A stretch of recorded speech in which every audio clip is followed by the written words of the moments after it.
పరిశుద్ధత లేకుండా ఎవడు ప్రభును చూడలేదు. హల్లెలూయా.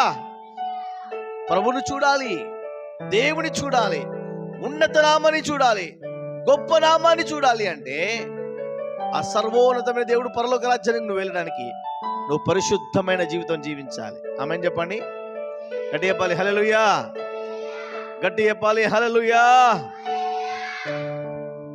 మొదటి మాట చెప్పాను, అయ్యా ఎవరో నా యొక్క భూమిని కొట్టేశారు, నా పిల్లల నోటికెల బుక్క కొట్టేశారు, నా ఉద్యోగాన్ని తీసేశారు, నా భూమిని తీసుకున్నారు, నా భార్యను నాకు కాకుండా చేశారు, నా భర్తను నాకు కాకుండా చేశారు, నా పిల్లలను నాకు దూరం చేశారు, నా అన్నదమ్ములకు నాకు దూరంగా చేశారు అని చాలా మంది వాళ్ళు బాధపడుతూ అంటారు.